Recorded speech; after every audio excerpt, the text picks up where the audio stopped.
आप सबका बहुत बहुत स्वागत है।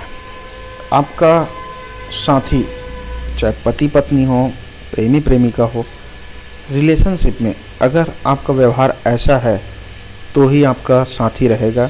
अगर व्यवहार जो मैं बता रहा हूँ वैसा नहीं रहा तो आपका रिलेशनशिप टूट सकता है, दूर भी जा सकता है, छोड़ भी सकती है।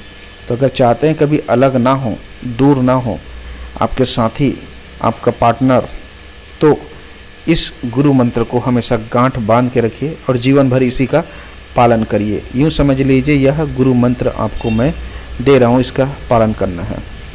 तो सबसे पहले क्या होता है, कभी भी जब आप रिलेशनशिप में रहते हैं, साथी के साथ रहते हैं, पार्टनर के साथ रहते हैं, तो सबसे पहली चीज़ तो आपको ये चीज़ समझ में नहीं आता कि उसकी वैल्यू क्या है। जब व्यक्ति छोड़ जाता है, चला जाता है, तभी आपको किसी भी चीज़ का वैल्यू समझ में आता है। ब्रेकअप होने के बाद रोना धोना, टूटना, बिखरना, यहाँ तक कि सुसाइड भी कर लेते हैं लोग। तो यह सब चीज़ें ना हो, इसलिए पहले से इस चीज़ को ध्यान दें। जब है उसका कदर करें।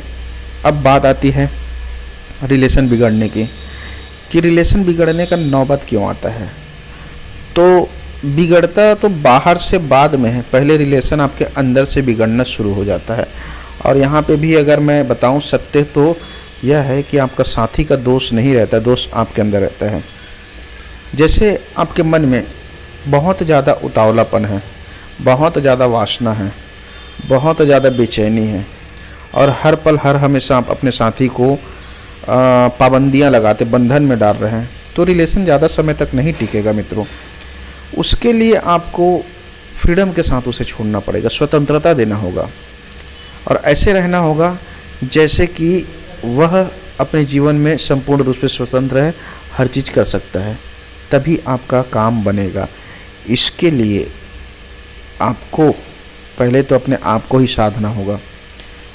अपने आप को साधना का अर्थ है अपने अंदर को साधना, मन को साधना। जो अंदर डर है, बेचैनी है, वासना है, उतावलापन है, इन सब चीज़ों को आपको पूर्ण रूप से एक करना होगा। नियंत्रण में करने के लिए सबसे पहला अच्छा है कि पार्टनर में से कोई भी एक पक्ष अगर हमेशा आत्मचिंतन करे, ध्यान करे, तो उसके रिलेशन जो है बहुत अच्छा हो सकता है, लंबा चल जाएगा, यहाँ तक कि आप जीवन साथी भी बन जाएंगे। ध्यान करने से क्या होता है, आपके अंदर एक चेतना जागृत होता है जो सच को दिखाता है, जो इन सब से दूर कर देता है अहंकार, वासना, घमंड, लालच, और उसको भी दिखाता है कि आपके लिए आपका साथी कितना इम्पोर्टेंट है। उसके बाद क्या होगा, जब आप इन सब चीज़ों को अच्छे से बारीकी से समझ जाएंगे, तब आप रिलेशन को ऐसे निभाएंगे कि जैसे वह आपके लिए बहुत इम्पोर्टेंट है। क्या होता है, कोई चीज़ तो है लेकिन उसकी कदर नहीं है, तो बात कहाँ पे आती है, खोने की आ जाती है। और आपका व्यवहार बिल्कुल वैसा ही रहा तो बिल्कुल ही तकलीफ़ होगा ही होगा।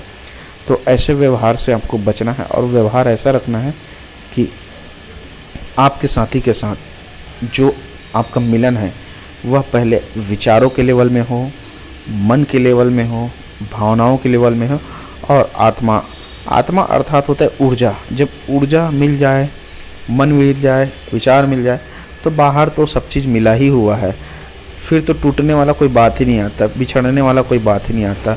यहाँ तक कि यूँ समझिए जब आप एक दूसरे से मिल गए तो संपूर्ण रूप से आपका रिलेशन बूम है, जीवन साथी हमेशा साथ देगा और आप एकदम निश्चिंत होकर के खुशियों से भरा एक आनंदमय जीवन को एंजॉय करेंगे।